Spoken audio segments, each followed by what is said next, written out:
¿Estamos grabando? Sí. Bueno, hoy nos toca ver los temas de mercado, aspectos micro y como no tenemos a Eduardo, vamos a ver también elasticidad.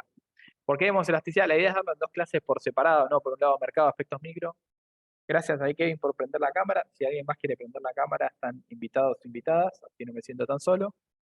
Eh, bueno, les decía, hoy vamos a ver mercado y aspectos micro y como bien no viene Eduardo, vemos también elasticidad para ya poder ir avanzando, dado que la semana que viene ustedes van a tener feriado y que bueno, también nos perdimos ahí una clase entre medio que yo no pude venir porque estaba enfermo. Eh,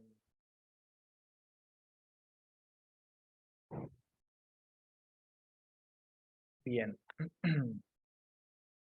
Alexis, cuando tengas cámara y compres una, encantado de verte la cara. Bueno, entiendo que, digamos, gran parte de esto ya lo vieron con Eduardo, o por lo menos ya vieron hasta elasticidad de la demanda, no de la oferta. Eh, Nosotros, bueno, vamos a adelantarnos un cachito, vamos a ver algunas cuestiones de elasticidad de la oferta, si no me equivoco. Eh, pero bueno, van a ver cuando lleguemos a eso que es muy similar a la elasticidad de la demanda. Y la idea es que, digamos, puedan, con lo que vemos en la clase de hoy, entender. En la parte de mercado, entender qué hay detrás de las curvas de oferta y demanda de mercado, entender, una vez que entienden eso, digamos, qué hay, vamos a entender por qué se desplazan, cómo, frente a diferentes cambios. Aparte de eso, que vamos a la interacción entre las dos curvas, qué pasa cuando, digamos, cuando estamos en lo que es el punto de equilibrio del mercado, que no vemos cómo se llega, y después qué pasa cuando arbitrariamente nos desviamos de ese punto de equilibrio y fijamos precios o cantidades distintas a las de equilibrio. Y después en elasticidad me interesa que sepan eh, básicamente calcular elasticidad de forma genérica, aunque después lo vamos a ver para casos puntuales de elasticidad precio de la demanda, por ejemplo, que es la más conocida. Eh, pero si le agarran bien la mano, van a poder calcular elasticidad de un montón de cosas y vamos a ver que hay infinitos tipos de elasticidad, básicamente, que se pueden calcular. Bueno, sin más preámbulo, arrancamos. Ahí está. Primero un par de definiciones introductorias, digamos, yo esto lo retomo, digamos, lo retomo para mí, para ustedes, para volver a tener estas cuestiones en mente. Yo no intento que estos sean definiciones exhaustivas, sino que son más bien para ayudar a lo que es la clase de práctica, pero si vieron una definición de mercado, precios o equilibrio distinta con Eduardo, agarren esa, digamos, quédense con la oficial. Pero básicamente quiero que entiendan al mercado como un mecanismo por el cual se ponen de acuerdo oferentes y compradores y demandantes respecto a un bien, digamos, a cantidades ofertadas y demandadas de un bien y se llega a un precio de equilibrio en el que se igualan cantidades ofertadas y cantidades demandadas, se produce un vaciamiento del mercado.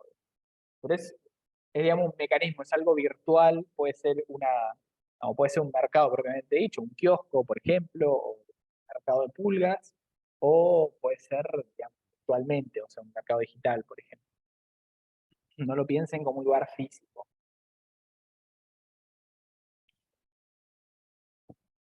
Y dentro de este lugar físico, el mercado, tenemos un instrumento fundamental que son los precios, que básicamente es el mecanismo que coordina las decisiones de compra y de venta que tienen oferentes y demandantes, ¿no?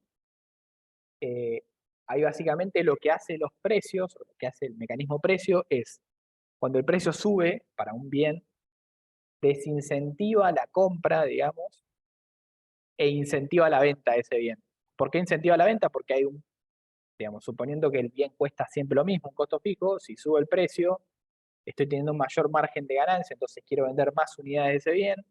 Ahora bien, si yo estoy comprando y a mí ese bien me da un cierto beneficio, usar la plata para otros bienes que no sean este también me da beneficio, entonces a medida que sube el precio de este bien, pierdo plata que podría usar en otros bienes, entonces tengo ganas de consumir menos de ese bien.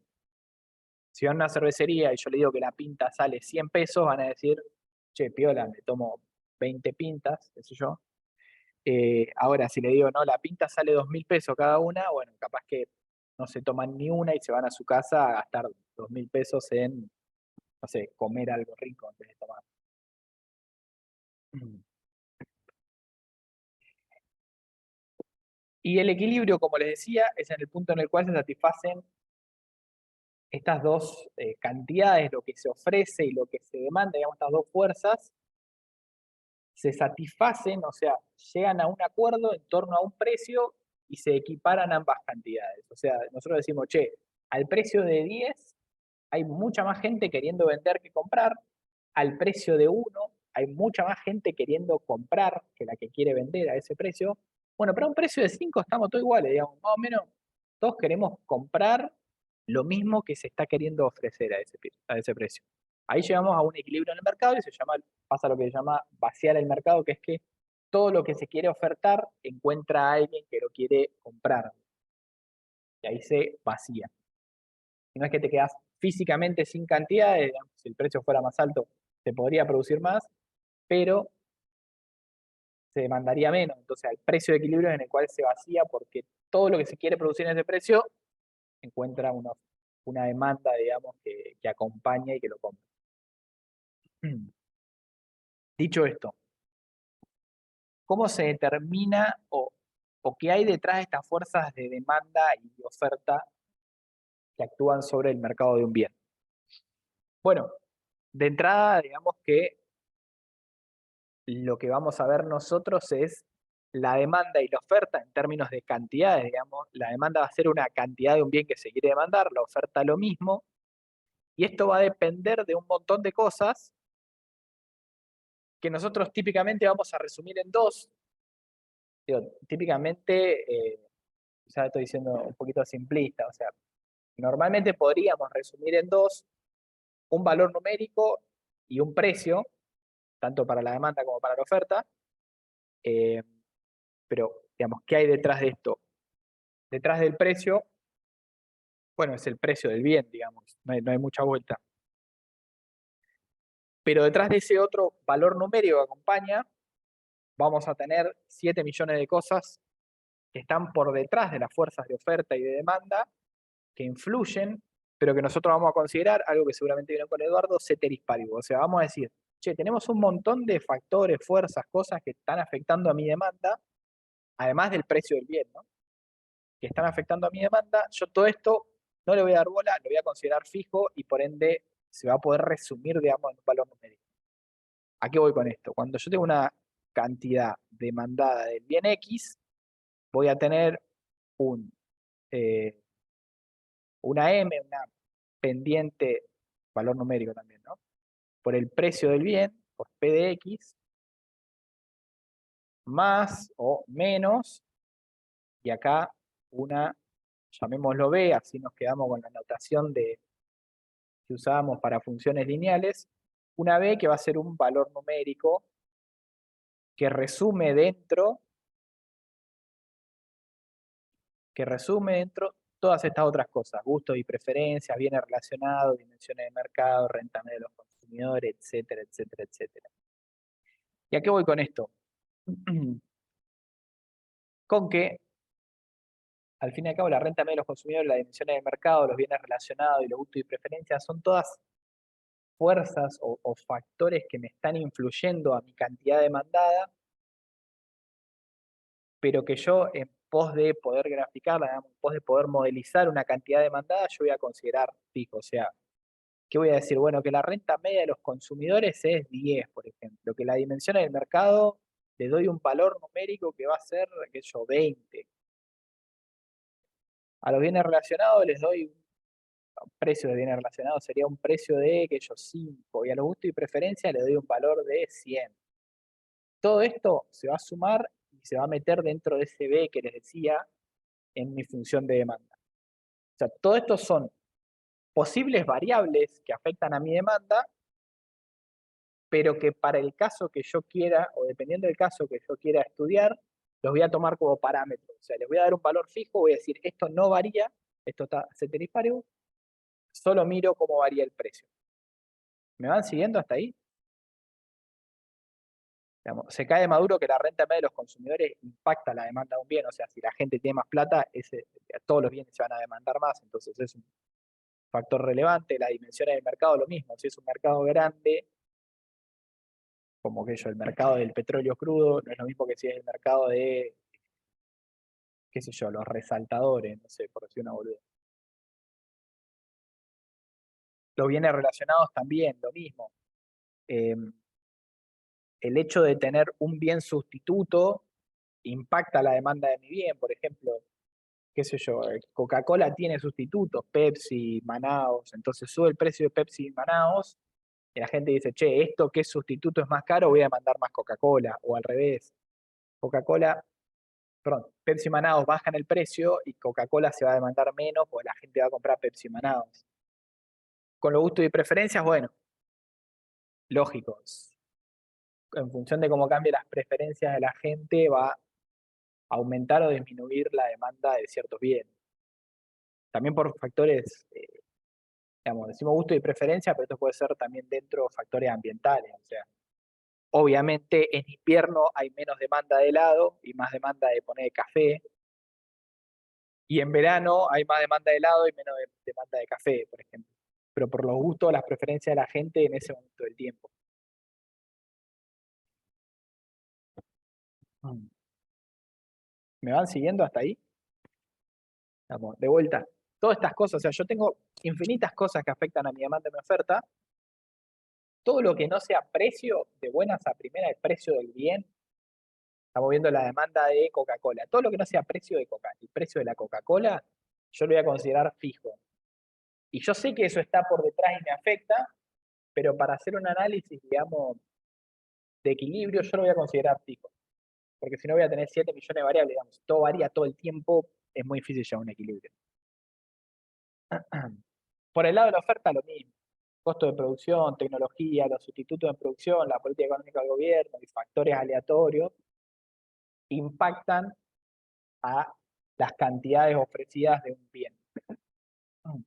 En el caso de Coca-Cola, qué sé yo, se inventa una mezcladora mejor, que mezcla mejor el jarabe de la coca, bueno, listo, es más barato producir Coca-Cola, hay más oferta para los mismos precios.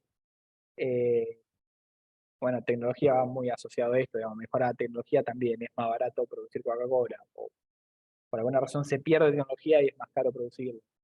Sustitutos en producción, eh, ay, esta parte siempre me caga. Bueno, eso se lo dejo en stand-by y después le digo bien cuál es la relación. No recuerdo si es eh, producir Coca-Cola tiene como sustituto producir, qué sé yo, aceite lubricante, por ejemplo, entonces sube el precio del aceite lubricante y te conviene menos producir Coca-Cola. No recuerdo bien ahí la relación, eh, porque es inversa a lo de los bienes en demanda, pero bueno, se lo dejo en stand-by y después lo vemos. Pero sepan que también existe esto llamado sustituto en producción que te impacta a tu función de oferta. La política económica del gobierno también, puede haber subsidios, puede haber puestos, puede haber distintas cuestiones que me afectan las cantidades que yo quiero ofertar del bien. Y bueno, factores aleatorios, hoy en día estamos viendo una sequía descomunal y al campo se le está haciendo bastante complejo, está haciendo bastante más caro la producción de este año, porque por la misma plata invertida está habiendo mucho menos rendimiento. Entonces, ese rendimiento, esas unidades que se produzcan de soja, trigo, carne, lo que sea, van a salir más caras, porque la inversión fue la misma, pero como no llovió, se produjo mucho menos. ¿Me van siguiendo hasta acá? De vuelta, todo esto, yo voy a decir ceteris paribus, voy a tener una cantidad ofertada del bien X que va a ser igual a una pendiente por el precio del bien X, en este caso va a ser precio de oferta del bien X, más o menos, y todo esto otro va a tener un valor numérico que yo, vamos a ponerle 100, pero va a tener un valor numérico de, puede ser cualquier número.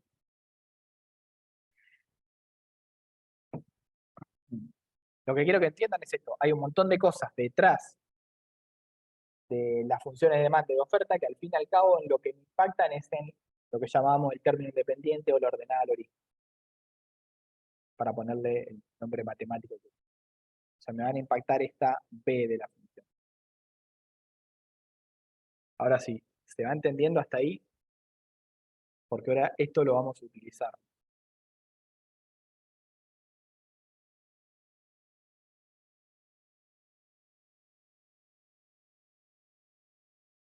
Bien. Bien o mal, ¿no? Porque nadie me dijo nada. Y voy a suponer que entendieron. Quizás se entiende mejor ahora con un ejemplo práctico y si no se va entendiendo, bueno, eh, tendrán que volver quizás mejor a las clases de Eduardo. Puede ser que lo explique un poquito más claro que yo, pero bueno. Ahora, yo les hablo de esto que está detrás de las curvas de oferta y demanda, que veíamos, por un lado tenemos la variable de mi curva de oferta y demanda, que van a ser el precio y Q, que son las cantidades, y por otro lado los parámetros, que van a ser todo esto que vimos, la tecnología, los costos de producción, los gustos, etcétera. Todo esto que nosotros consideramos fijo, parámetros,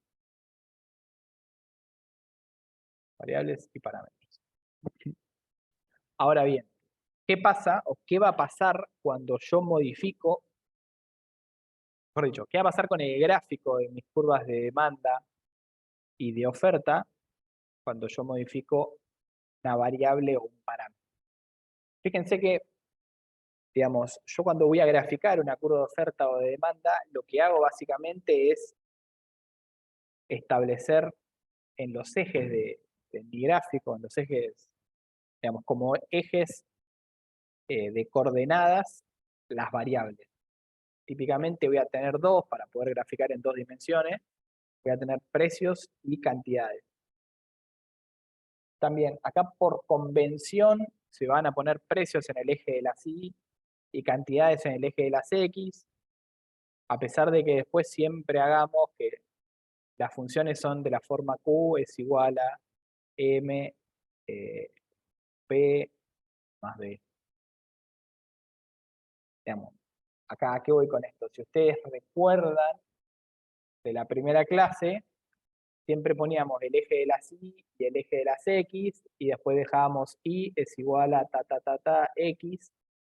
Bueno, acá lo que hacemos es expresar matemáticamente de una forma, así, Q es igual a M por P más B, o sea, Q en este caso es nuestra variable dependiente, perdón, dependiente y P nuestra variable dependiente, pero cuando graficamos estamos que lo invertimos, digamos.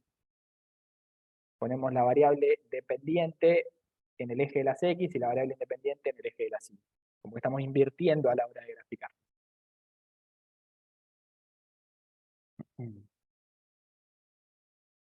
Esto lo aclaro porque después, digamos, pueden entrar confusiones. Y lo hacemos así por una cuestión medio de convención.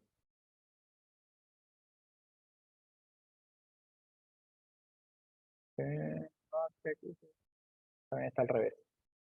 Sí, ¿cómo lo indica? Ahí hay un tema. ¿Cómo indica Eduardo en el par ordenado, PQ, variable dependiente, independiente? Yo la verdad que no recuerdo esa convención, así que a mí no me molesta, póngalo PQ, QP, aténganse a lo que haga Eduardo, yo lo voy a poner en distinto, QP o PQ, pero porque no tengo esa rigidez metida, digamos. Eh, en algún momento lo aprendí, después lo olvidé porque nunca lo utilicé, pero bueno, si Eduardo se los toma, entiendo que Eduardo en los test se lo tomaba de cierta manera, cuál va primero y cuál va después, yo sinceramente no lo recuerdo, así que en lo que respecta a la práctica no le doy mucho ahora. Siempre le voy a indicar qué es P y qué es Q.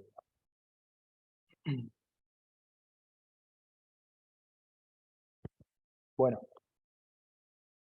como les decía, en los ejes vamos a poner las variables, los precios y las cantidades para poder graficar. Ahora bien, yo establezco precios y cantidades y puedo con una función de demanda de la forma cantidad demandada de X es igual a M por precio de X más beta. Con esto puedo graficar una función de demanda como la que ven acá roja, que está toda tapada y tiene puntos, pero es esta línea roja acá. Yo puedo graficar esta función. Vamos a decir que es esta de acá. Ahora bien, si ustedes recuerdan de la primera clase, si yo varío mi P de X, que es mi variable, o si yo varío la Q de X, que es mi otra variable de la función, yo lo que voy a estar teniendo es un desplazamiento sobre la función de demanda. Lo mismo para la oferta, ¿no? Si varía el precio o varía la cantidad, me voy a estar desplazando sobre la función de oferta. ¿Qué es lo que quería referenciar con esto, con la flecha verde? Siempre que yo cambie un precio o una cantidad, por ejemplo, estoy en acá, PA, el precio A, y la cantidad, si yo de repente digo, bueno, quiero ver qué pasa en el precio B, me voy a estar moviendo sobre la curva de demanda y voy a ver que ahí voy a tener unas cantidades B, ¿no? Si yo varío un precio, me van a variar las cantidades. Si yo varío las cantidades, me va a variar el precio, digamos. Pero siempre que yo varíe alguna de las variables que están graficadas en los ejes, me voy a estar subiendo, me voy a estar moviendo, mejor dicho, sobre la función, en distintos puntos de la función. O sea, o me voy del punto A al punto B, o me voy del punto B al punto A. ¿Ok? Ahora, ¿qué pasa si yo varío los parámetros? Todo esto que veíamos que está como por detrás en la función de demanda y de oferta. Bueno, los parámetros están contenidos dentro de esta B y un poco dentro de la M, pero principalmente veamos qué pasa con los parámetros que están contenidos dentro de la B. Bueno, si yo varío algo que está contenido dentro de esa beta, vamos a poner cantidad es igual a M por P más menos beta. Si yo varío algo que está dentro de esta beta, y recuerdan la primera clase, lo único que va a pasar es que se me desplaza mi función de oferta de forma paralela o se desplaza mi función de demanda de forma paralela, pero se desplaza toda la función porque estoy variando esa ordenada al origen. O sea, si yo digo, che, cambiaron los gustos, che, cambió la moda, che, cambió los costos de producción, bueno, se me mueve toda la demanda o toda la oferta. ¿Se entiende?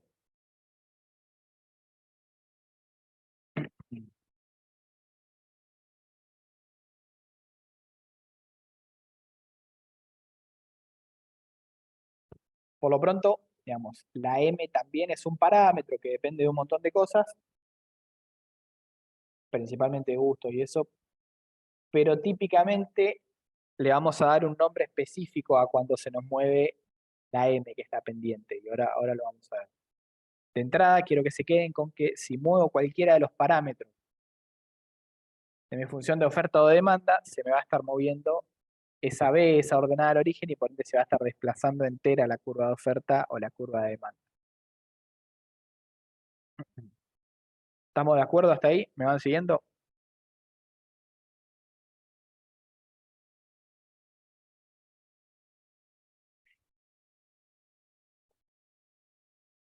Bien.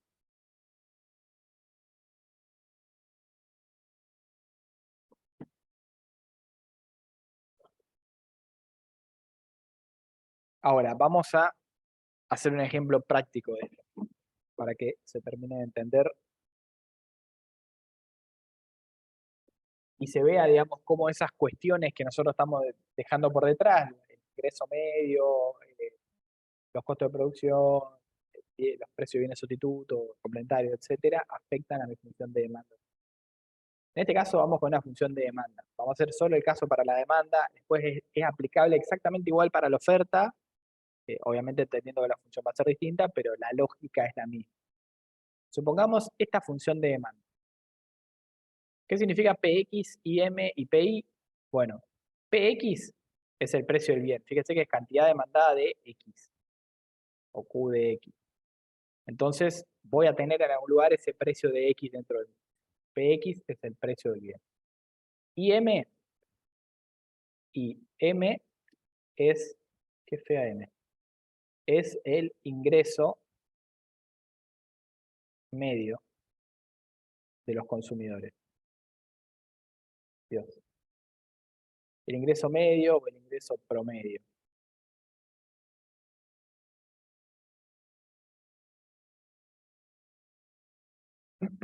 Y fíjense cómo afecta a mi función de demanda, que si yo tengo mayor ingreso medio implica que este IM crece, está multiplicado por un más 2 positivo, entonces IM crece mi cantidad demandada. ¿Lo ven eso? Como está multiplicado por algo positivo, siempre que IM crezca, crece mi cantidad demandada. Tiene una relación positiva. ¿Tiene lógica? Sí. Si aumenta mi ingreso, van a aumentar las cantidades que yo consuma de ese bien. Y acá, ¿a alguien le suena raro esto?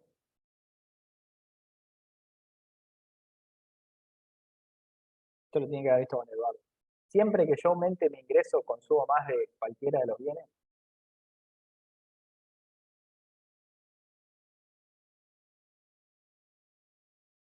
Esto es pregunta de parcial. Bien, Francisco. Es un bien normal. Ahí está la lógica. Siempre que yo tenga un bien normal y yo aumente mi ingreso, voy a consumir más del bien, si es que es normal. Ahora, ¿qué pasa? ¿Qué otro tipo de bienes tenemos? Hay dos más. Hay uno que quizás no lo vieron tan en detalle, pero inferior y de lujo, bien. ¿Qué pasaría? ¿No tenés ganas de desmutearte, Francisco, y decirme qué pasa con un bien inferior cuando aumenta el ingreso? Ok, no hay drama. Entiendo entonces que esto lo viste vos por lo menos. Cuando tenemos un bien inferior y yo aumento mi ingreso, aumento mi IM, en un bien inferior va a caer la cantidad demandada. ¿Qué significa esto? Eh, Típicamente son, o sea, el mejor ejemplo que puedo encontrar son segundas marcas, ponele. eh, o, bueno, sí, segundas marcas quizás es el mejor ejemplo. Que yo, ustedes están consumiendo atún, patito volador, bueno, porque no tienen plata. El día de mañana que ganen un poco más, decís, bueno, este bien que yo no consumía porque no tenía plata, lo voy a consumir menos ahora que tengo más dinero. Entonces disminuyo la demanda de ese bien a medida que crece mi ingreso. Y paso a consumir otras cosas. Eh, no sé, no se me ocurre ninguno más, pero bueno, hay 10 millones de ejemplos de bienes inferiores.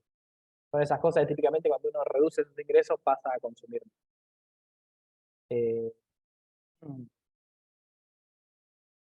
Bienes de lujo, acá ya entra otra cuestión que vamos a ver en la segunda parte de la clase, pero básicamente son aquellos en los cuales cuando crece mi ingreso, yo los consumo más, pero ahí entra algo que vamos a ver después en la parte de elasticidad, que es que los consumo más que, o sea, mi demanda aumenta más que proporcionalmente a mi aumento en el ingreso. ¿Y a qué voy con esto? No los quiero rosquear, pero los bienes de lujo, si yo aumento 10% mi ingreso, aumento mi demanda en bienes de lujo un 20%, o sea, más que 10%. Después lo vamos a ver, no se preocupen. Pero bueno, lo que quiero que vean es esto. Yo aumento mi ingreso en esta función de demanda y está aumentando mi demanda de bien. Eso es una pregunta de parcial que yo les diría acá, bueno, ¿qué tipo de bien es X? Bueno, bien, X es un bien normal, porque si aumenta el ingreso, está aumentando la demanda de X, ¿no? Ahora, tenemos otro precio acá adentro, que es PY, que es básicamente un bien Y, otro, que está dentro de mi función de demanda. Y yo, ya por ver cómo entra en mi función de demanda, puedo decir si Y es sustituto o complementario. ¿Cómo lo veo? ¿O qué se les ocurre que es Y? ¿Sustituto o complementario y por qué?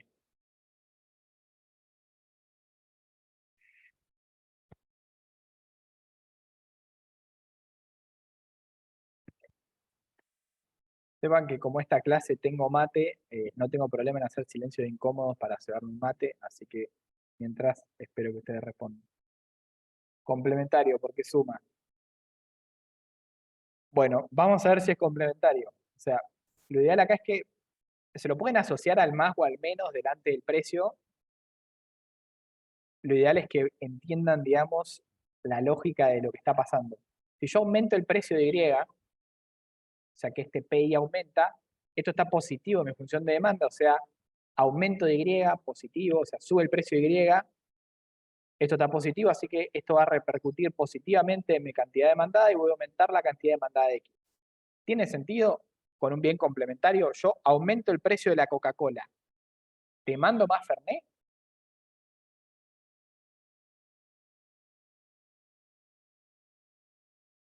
No, no demando más Fernet.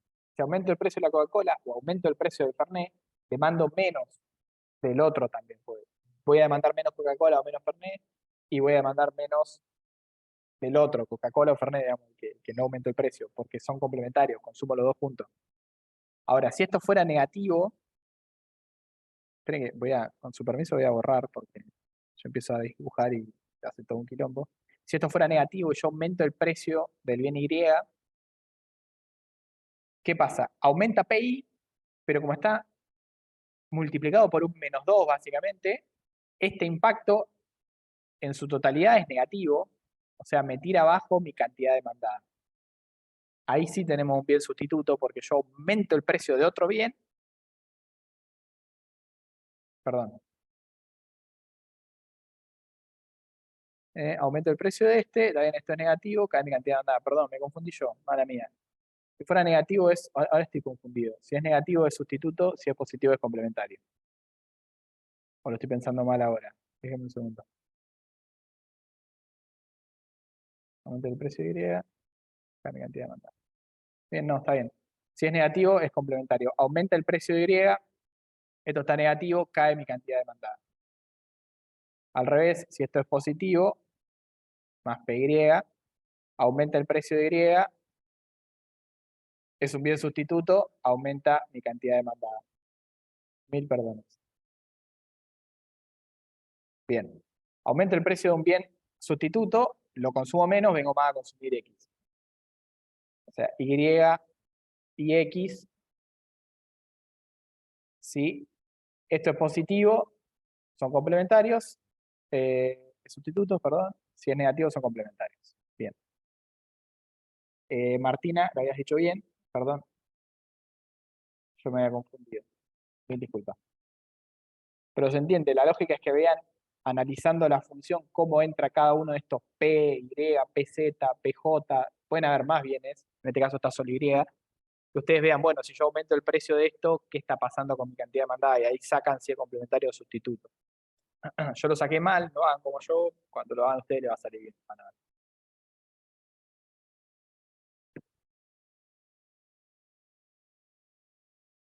Bien, ahora,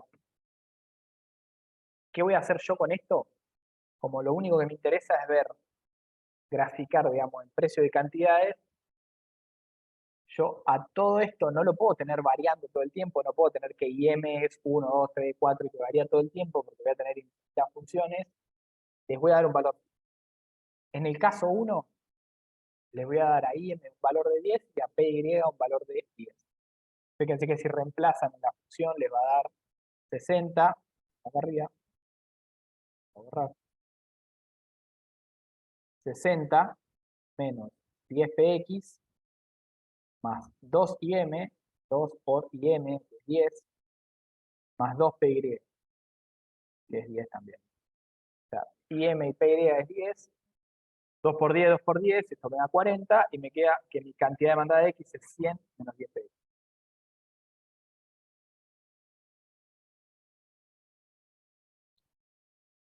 Ahora vamos a eso, Martina, que te me estás adelantando.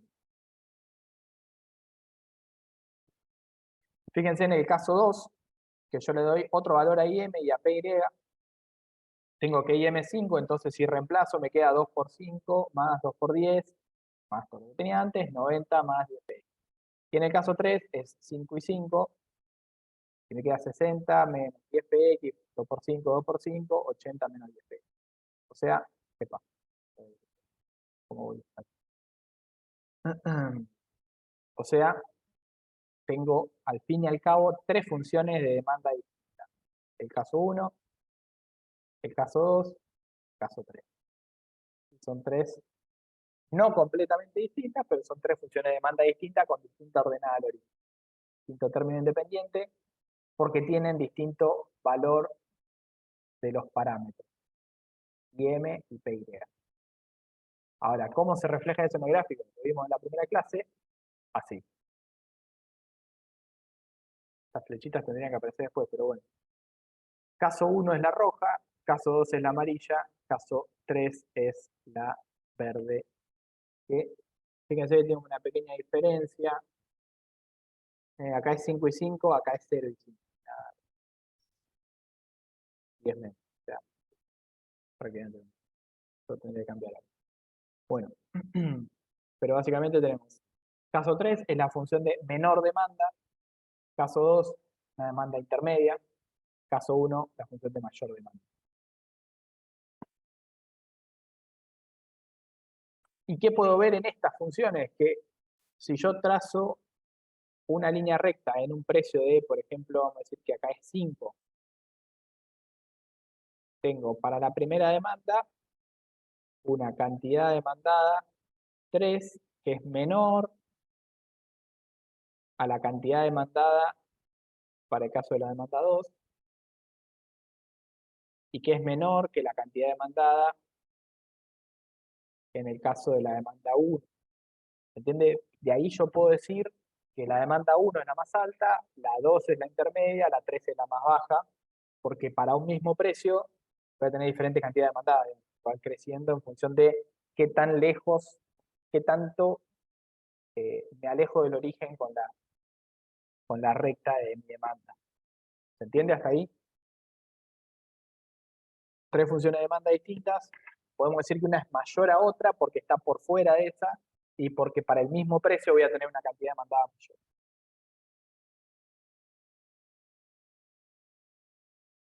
Otra manera de ver lo mismo, pero a la inversa, es que una misma cantidad demandada se corresponde con diferentes precios.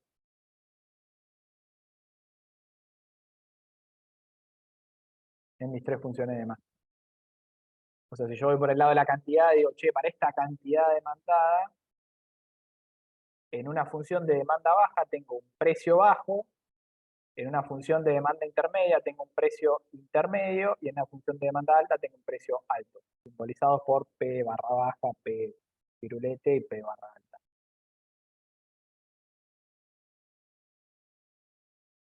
¿Por qué aumentaría la demanda? Bueno, fijémonos en los parámetros, es una gran pregunta, Francisco. Fíjate, caso 3, demanda más baja de todo. El ingreso medio de la gente es cero, o sea, la gente no gana plata. O bueno, hay mucha gente que gana negativo y otra gente que gana positivo. Sería raro, estamos dando un valor de cero. Y el precio de este bien que era eh, complementario, sustituto, el precio del bien Y que es sustituto es 5. O sea, es relativamente bajo. Bueno, tenemos un caso de demanda baja. Ahora, compara con el caso de la demanda 2, donde el precio del bien Y es más alto y mi ingreso medio también es más alto. O sea, sube el ingreso medio, la gente va a demandar más porque sube el ingreso, y aparte sube el precio de este bien sustituto, entonces la gente va a demandar más bien. Porque este otro bien se hizo caro, entonces viene a demandar el bien X. Suben estas dos cosas, sube la demanda. Ahora, dejemos fijo el precio de Y, o sea, es 10 en estas últimas dos, pero subamos aún más la renta media de la gente. O sea, la gente tiene más plata. Bueno, va a seguir subiendo la demanda. ¿Se entiende? Por eso es que está aumentando la demanda. Digamos, aumentan estos parámetros que tenemos por detrás de la función de demanda y eso hace que yo aumente la cantidad demandada. Mejor dicho, aumente mi función de demanda. ¿Cierto? Bien. Aumente la cantidad demandada para todos los mismos precios. ¿Y a qué voy con esto? Que fíjense que nosotros todavía no estamos hablando de ningún precio específico, digamos. Pero yo ya sé que la curva roja va a tener para todos los precios una cantidad demandada mayor que la curva verde. O sea, porque para cualquier precio yo voy a demandar esto con la verde, pero voy a demandar por acá arriba con el rojo.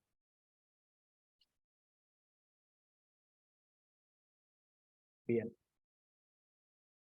Una cuestión más, para graficar esto, fíjense, para encontrar este punto, en cualquiera de las funciones de demanda, sea caso 1, caso 2, caso 3, hacen cantidad de demandada igual a 0 y despejan. Fíjense, vamos con la 1, con la de acá, hago uno de cada uno y vean. 100 menos 10 px es igual a cantidad de demandada de x, bueno, en este caso lo voy a hacer 0 para encontrar ese valor. Y esto me queda, tengo que buscar un valor de px, paso px de este lado, me queda 100 es igual a 10 px, o acá no los quiero marear, pero voy a cambiar las cosas de lugar, px es igual a 100 dividido 10. Cambio las cosas de lugar porque es lo mismo decir 100 sobre 10 es igual a px que decir px es igual a 100 sobre 10. Exactamente lo mismo. A mí particularmente me resulta más ordenado cuando tengo lo que quiero encontrar, la variable, la incógnita, del lado izquierdo.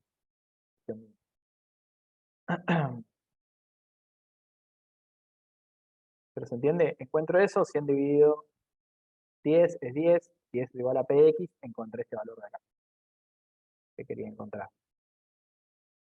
Lo mismo para 9 y para 7, hace lo mismo pero con las funciones correspondientes. Ahora, yo quiero encontrar este valor de acá abajo, se toca al eje de las cantidades. Acá es más fácil todavía. Acá yo lo que hago es decir px es igual a 0. Entonces tengo, para el caso 1, este de acá, cantidad de entrada de x es igual a 100 menos 10 px. Si px es 0, esto, cantidad de demandada de x, es igual a 100 menos algo por 0 es 0, entonces me queda 100 menos 0, cantidad demandada de x es igual a 100.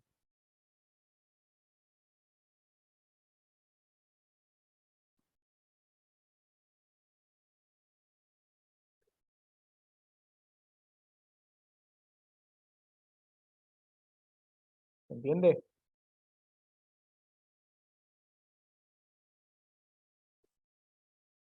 Así como Alexis prometió que se iba a comprar una cámara en algún momento de la vida, yo en algún momento de la vida me tendría que comprar una tabletita de esas graficadoras para escribir mejor porque el mouse es medio complicado.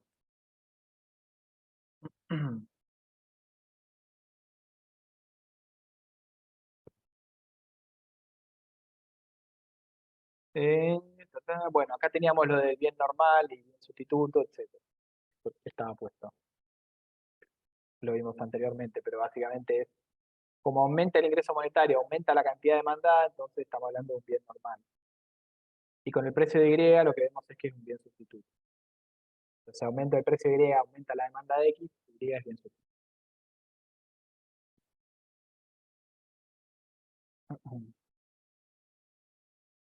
Bien. Esto de cambio en las disposiciones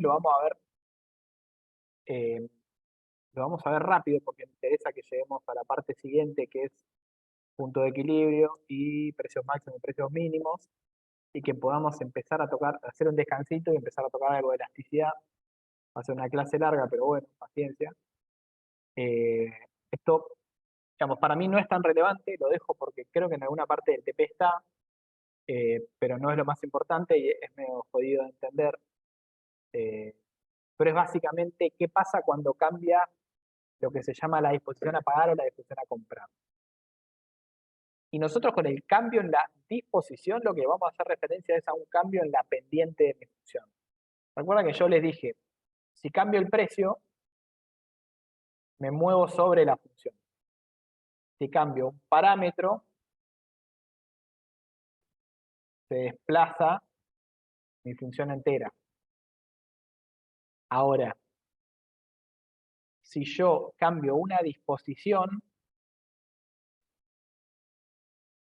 lo que voy a tener va a ser un,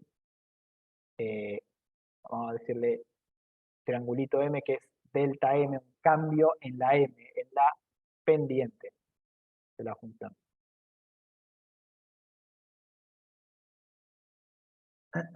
La disposición sería qué tan dispuesto estás a hacer algo.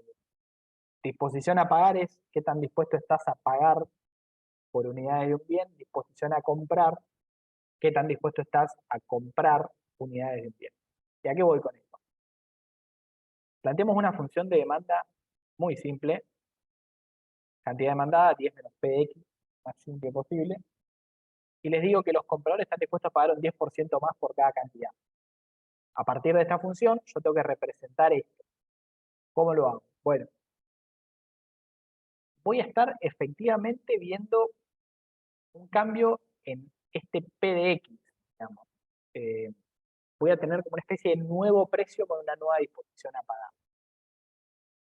Entonces, lo primero que tengo que hacer para representar ese cambio en el precio es, no lo puedo cambiar acá nomás porque está dentro de toda una ecuación, tengo que despejar ese precio de mi. ¿Qué es lo que hago acá? Parto de la función de demanda, despejo el precio, obtengo a lo que se le dice la inversa de la función de demanda, creo, no recuerdo ese nombre, pero una cuestión así, en la cual yo estoy despejando el precio de X de esta función de demanda y ahora le voy a aplicar ese cambio en la disposición a pagar.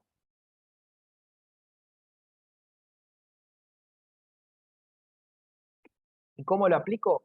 Como un aumento del 10% en el precio de X, y como lo hago de un lado, lo tengo que hacer del otro, digamos, para mantener la igualdad, estoy multiplicando por 1,1, que si no recuerdan, 1,1 es equivalente a un aumento 10%, porque es 100% es 1, o el 100% de algo es algo multiplicado por 1, el 10% de algo es 0,1, entonces 1 más 0,1, 1,1.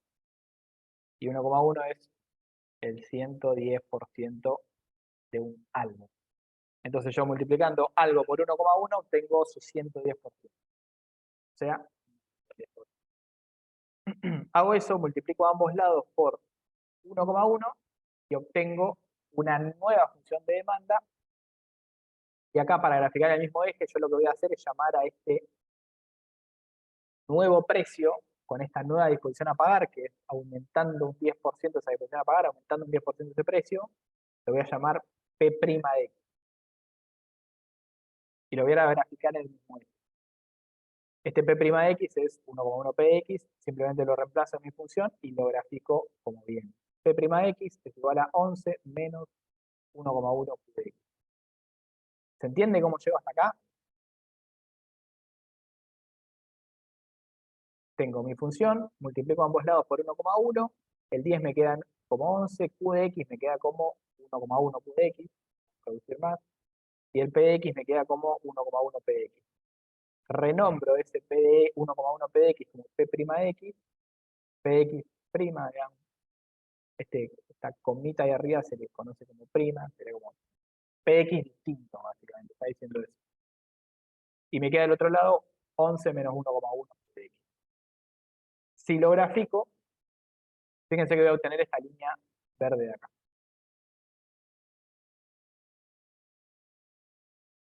Y fíjense qué pasa, yo les digo, está cambiando la disposición a pagar, o sea, ustedes están dispuestos, o mejor dicho, la gente del ejemplo está dispuesta a pagar un 10% más por las cantidades consumidas, pero no está dispuesta a consumir mayores cantidades.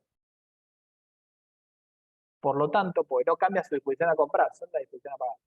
Por lo tanto, las cantidades máximas que va a estar dispuesta a comprar esa persona no se modifican. Solamente están modificando cuánto está dispuesto a pagar por esas cantidades. Por ende, mi abscisa de origen, o sea, el punto en el cual mi función de demanda toca las cantidades, tiene que seguir siendo el mismo. Por ende, mi función tiene que seguir saliendo de acá, pero va a llegar a un punto más alto, en el cual, fíjense, por casi una unidad, que va a estar más o menos casi 0 unidades acá en el punto al límite, muy cerca del 0, estoy dispuesto a pagar hasta un 10% más, reflejando ese cambio.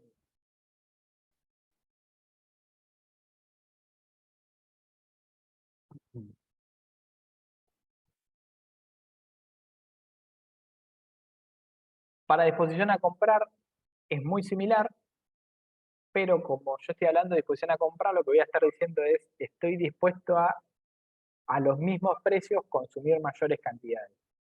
En este caso es un aumento del 50% en las cantidades a los mismos precios, pero fíjense que acá va a ser un poco más simple porque como van a cambiar las cantidades, porque es disposición a comprar, yo no voy a tener que hacer ese pase, digamos, ese despeje de la variable, simplemente voy a operar con esta función que tengo acá, tal cual está.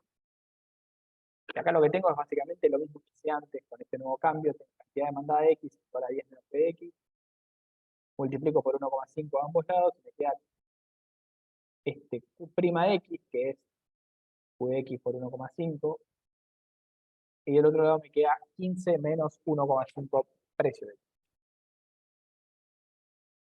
Si grafico esto, no voy a hacer las cuentas, digamos, pero ustedes si las hacen le va a dar que la ordenada al origen ahora sigue siendo la misma, sigue siendo 10, pero que ahora la abscisa de origen es mayor, está en 15, reflejando esa disponibilidad del 50% mayor a comprar.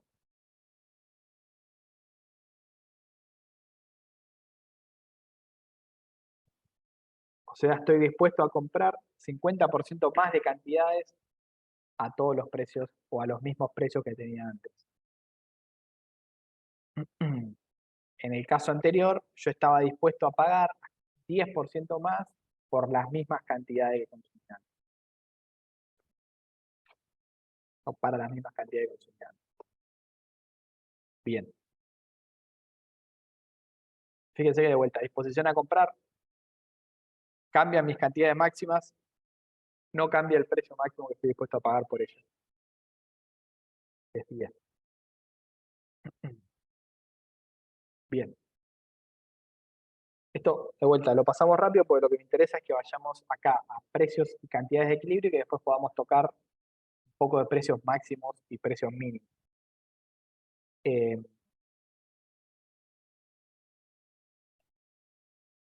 Bien, si llegamos, porque veo que está bien, tenemos un rato más, pero si llegamos vamos a dar un pequeño descanso y vemos lo que podamos de la elasticidad. Precio y cantidades de equilibrio. Como les decía al principio de la clase, lo que nosotros vamos a tener en un mercado es que las fuerzas de oferta y de demanda encuentran un punto en el cual se igualan, o mejor dicho, existe un precio para el cual esas fuerzas de oferta y de demanda son iguales, y a nosotros nos interesa saber cuál es ese precio, porque va a ser el precio que vacía el mercado, va a ser el precio en el que, digamos, de permitirse el libre accionar del mercado, va a ser el precio acordado dentro de ese mercado y va a establecer unas cantidades acordadas que se trancen en ese mercado.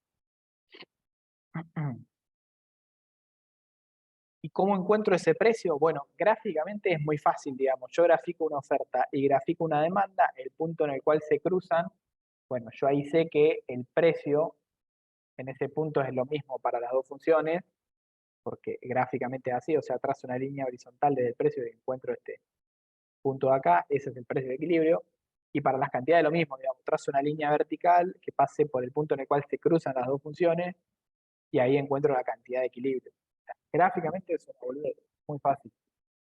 Ahora bien, ¿cómo hago esto yo analíticamente? ¿No? Tengo una cantidad demandada y tengo una cantidad demandada, ¿cómo hago para encontrar el precio en el cual ambas se igualan? Bueno, las igualo y despejo el precio. Fíjense que yo tomo estas dos, las igualo acá.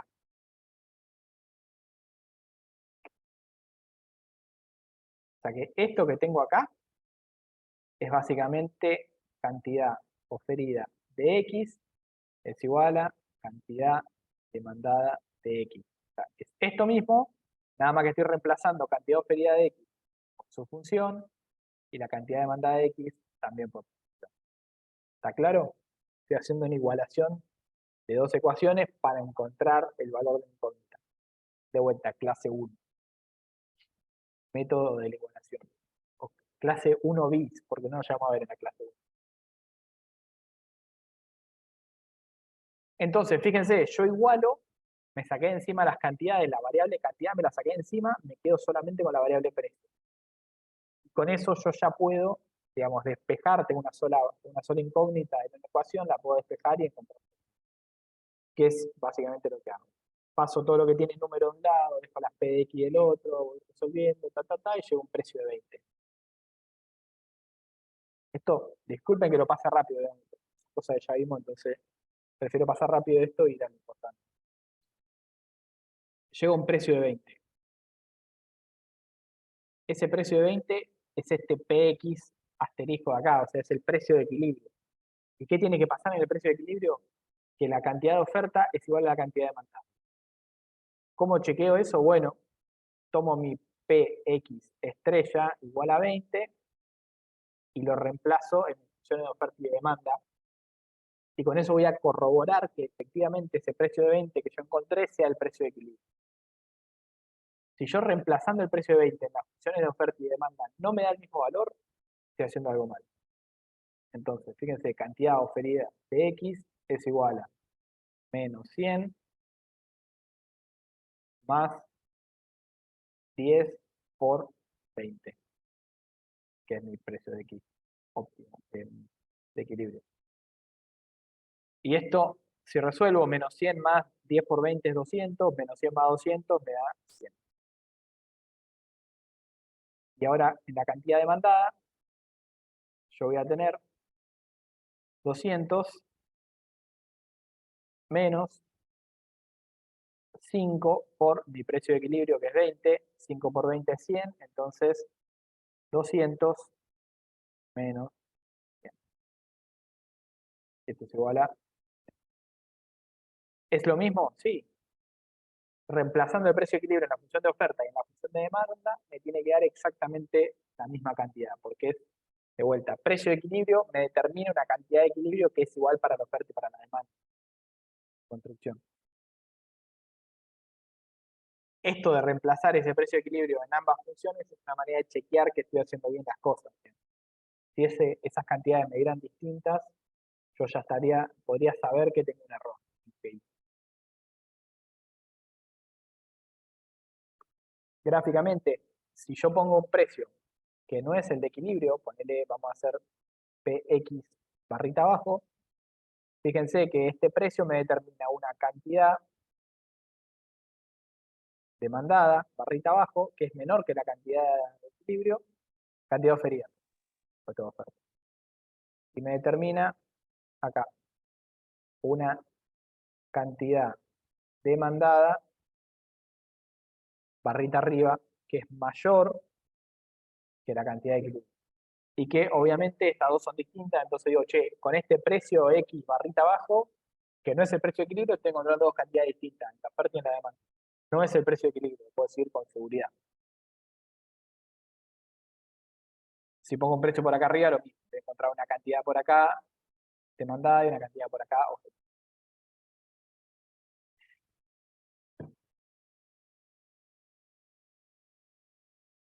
¿Se va entendiendo hasta ahí?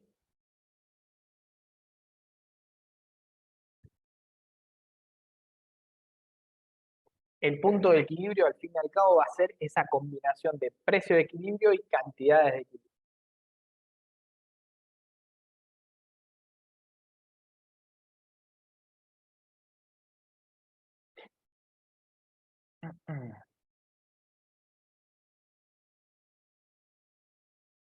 A ver, ¿se entendió hasta acá cómo se llega al precio de equilibrio y cómo se llega a las cantidades de equilibrio? Ahora vamos a ver qué pasa con precios mayores o menores al precio de equilibrio. Ya les adelanté algo reciente, lo vamos a ver más en detalle.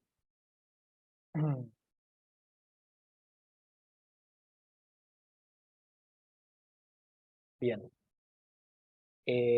Acá, pequeña digresión. ¿Ustedes con Eduardo ven algo algo llamado impuestos y cómo afecta el equilibrio del mercado.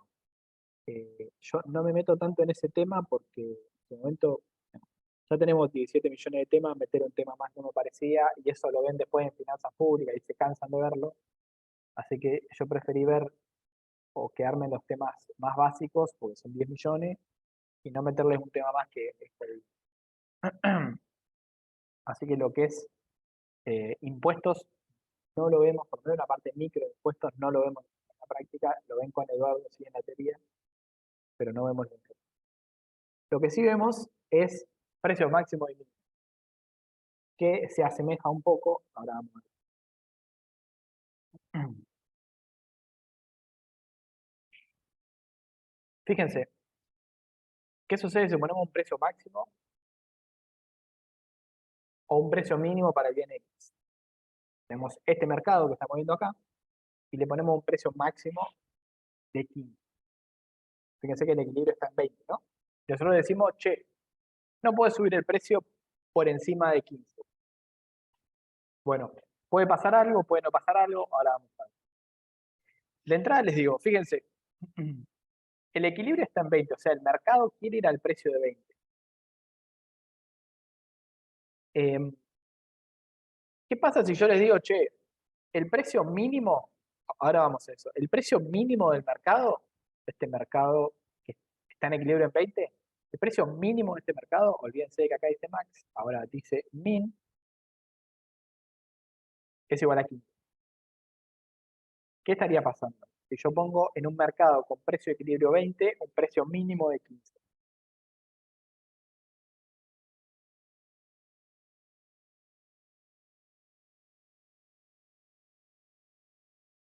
¿Pasaría algo? ¿No pasaría nada? O sea, ustedes son un vendedor y les digo, venden a 20, y digo, che, no pueden vender a menos de 15. ¿Vos qué me decís? Macanudo, no pasa nada. No pasa nada, o sea, de vuelta, sos un vendedor, tío, che, vos vendés a 20, vendés tus alfajores a 20 pesos. Y te digo, no puedes venderlo a menos de 10, ¿eh? No se te ocurra vender los alfajores a menos de 10. Yo lo vendo a 20, o sea, sí, fantástico, poneme el precio mínimo, no me importa. El precio está por encima, no me jode. Por lo menos no me jode ahora. Después, si se inunda el mercado de alfajores y baja el precio y me toca bajar, bueno, ahí puede haber un quilombo. Pero de entrada no me jode, porque mi precio de equilibrio está por encima de ese precio mínimo. Entonces no hay ningún efecto. Ahora, si yo te digo, en vez de que el precio mínimo es 15, el precio máximo es 15, ahí tenemos un problema. Fíjense por qué. Porque yo quiero venderlo a 20. Y bueno, me quieren comprar a 20. Pero de repente, bueno, aparece típicamente el Estado el que dice esto, ¿no? El Estado viene y te dice, che, no, el precio máximo, con el que borro, el precio máximo va a ser de 15. O sea, no puede vender a más de 15. Entonces, ¿qué pasa? Bueno, los oferentes dicen, fantástico, vos me obligás a vender a 15, tiki, te oferto esta cantidad. Menor que la cantidad de equilibrio, ¿no? Que quede claro, la cantidad de equilibrio está acá. Pero como yo te obligo a vender a un precio más bajo, bueno, para vos es muy simple, me ofertás menos cantidades, te movés sobre tu curva. Ahora, ¿qué pasa? A este precio, como es más bajo que el precio de equilibrio, va a haber más gente queriendo demandar. Entonces, para ese mismo precio vas a tener una cantidad demandada mayor. Y acá, ¿qué está ocurriendo? ¿Qué es toda esta diferencia entre lo que se quiere ofertar y lo que se quiere demandar a ese precio fijo?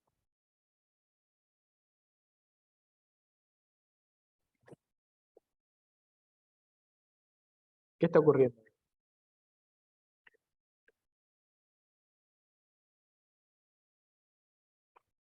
Francisco ya lo dijo, hay un exceso de demanda. O sea, hay algo que se está excediendo de lo otro. En este caso es la demanda. O sea, hay mayor demanda que oferta, un exceso de demanda. Eh, ¿Qué puede pasar?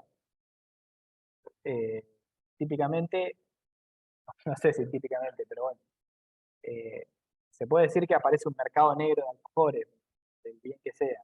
De repente, puedo decir tipo, che, me obligan a vender a este precio, pero hay mucha gente queriendo demandar.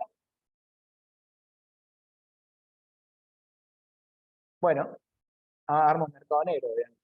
subo el precio, lo vendo por a triqui y hay gente que me va a comprar. Vendo un poquito por encima del precio máximo y hay gente que me va a comprar. ¿Me conviene? Sí, sí, aumento mis ventas, tengo un precio más alto y aún así tengo gente que me va a querer comprar.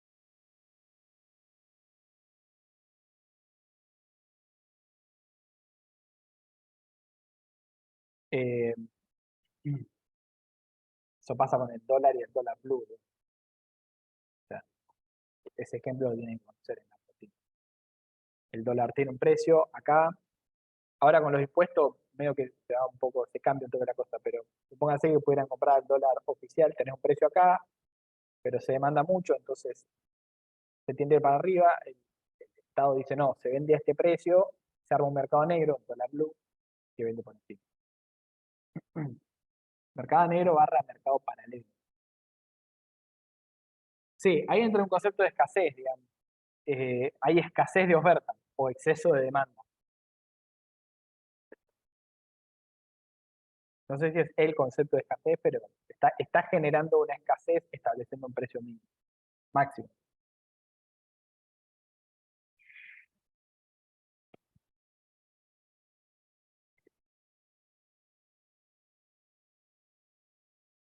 Visto de otra manera, eh,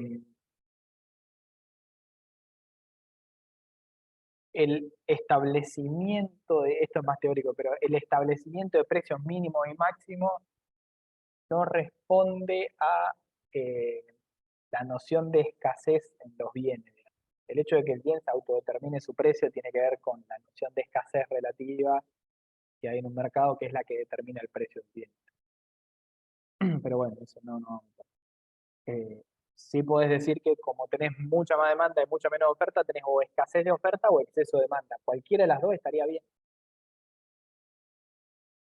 Porque si vos empujás mucho la oferta, o sea, aumentás mucho la oferta, puede ser que tu precio establecido como máximo, el precio de 15 es el precio de equilibrio. Entonces técnicamente estás teniendo una escasez de oferta. O si tenés una demanda que quiere consumir ese precio, si la deprimís mucho, vamos al gráfico. ¿Entiendes? Podés decir que hay una escasez de oferta, porque si de repente decís, che, llevo la oferta hasta este punto, la empujo, bueno, había una escasez de oferta, porque si empujás la oferta, ese pasa a ser el precio de equilibrio. O lo mismo puede ser un exceso de demanda, porque si vos deprimís la demanda, la podés llevar hasta ese punto, ¿no? Entonces tenés o escasez de oferta o exceso de demanda.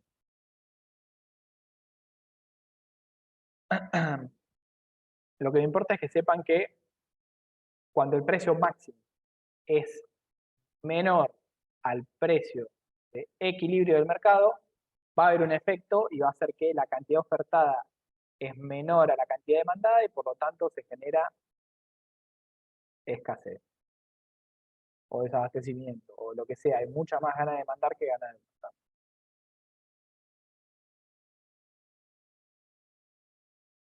Pasa que no, yo no sé por qué la gente paría más porque tenía más de ese. Sí, pasa eso, digamos. Por eso digo que se genera un mercado paralelo, se puede generar un mercado paralelo, porque si se fija un precio y la gente dice, che, yo estoy dispuesto a consumir más de ese bien pagando un poco más. Bueno, ahí es que se empieza a generar esto paralelo, que un oferente va a decir tipo, bueno, yo la verdad que estoy dispuesto a vender a un precio un poco más alto si me lo compran. De vuelta, paralelo porque el precio máximo establecido es 15. ¿Cómo se calcula esa escasez, ese desabastecimiento, ese exceso de oferta o faltante, perdón, exceso de demanda o faltante de oferta? Como la diferencia entre las dos cantidades. Para darle un valor numérico a ese desabastecimiento, a esa escasez, a ese excedente o faltante, depende de cómo lo miremos siempre, tomo uno, divido el resto del otro y tengo la diferencia, digamos, que es el desabastecimiento, excedente. ¿Cuál tomo? Y siempre el que es mayor, le resto el que es menor y ahí obtengo en positivo el desabastecimiento. O el excedente, mejor dicho. Me gusta más la palabra. Fíjense que lo que hago básicamente es decir al precio de 15 cuál es la cantidad ofertada, cuál es la cantidad demandada. Bueno, la diferencia entre ambas es el exceso de demanda porque en este caso, fíjense, la demanda es más grande. Si la oferta fuera más grande, tomo la oferta, le resto la demanda y tengo el exceso de oferta. ¿Qué es lo que pasa acá? Precio mínimo igual a 25. Ahora, volvamos al ejemplo del principio. Yo les digo que este precio no es el precio mínimo, es el precio máximo. O sea, el precio máximo es de 25. ¿Pasa algo en el mercado o no pasa nada?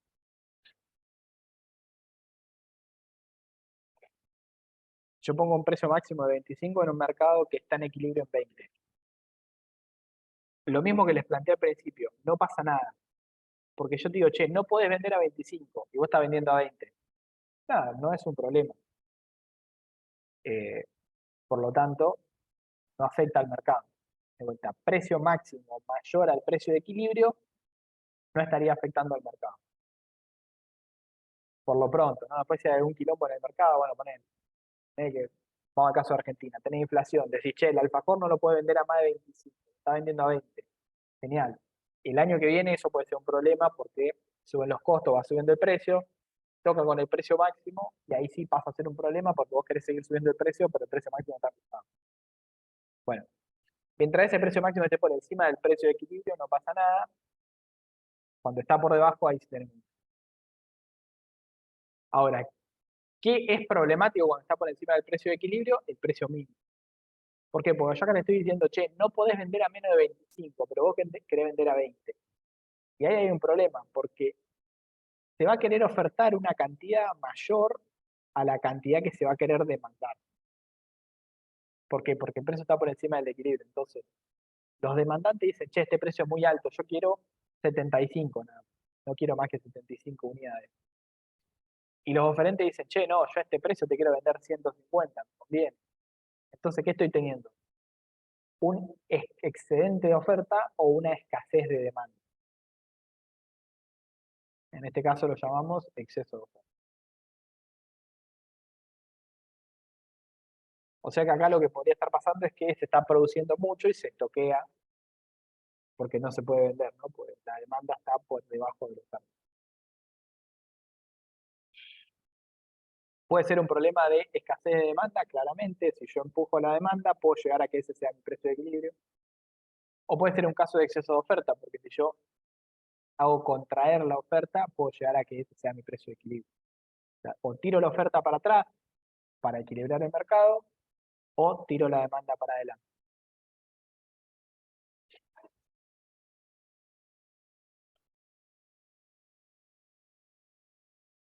¿Cómo hago para encontrar el exceso de oferta? Lo mismo que hice anteriormente, reemplazo el precio mínimo dentro de las funciones de oferta y demanda, me dan valores distintos. La diferencia entre ambos es el exceso del que sea más grande, ¿no? En este caso es el exceso.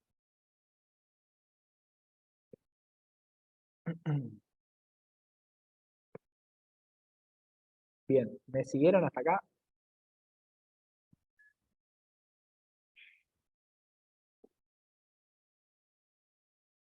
Bien, Martina va entendiendo. Martina, como vocera elegida del grupo, dice que se entendió, así que bien, Francisco también, segundo vocero. Si se entendió acá, vamos a hacer lo siguiente. Son y 35, mierda. 5 minutos y 5 minutos hasta las y 40 y arrancamos con elasticidad. Vemos lo que podamos. Denme 10 minutos más de las 3 y intentamos meterle media horita de elasticidad. Y después de última lo que falte, yo hago un video. ¿Ok?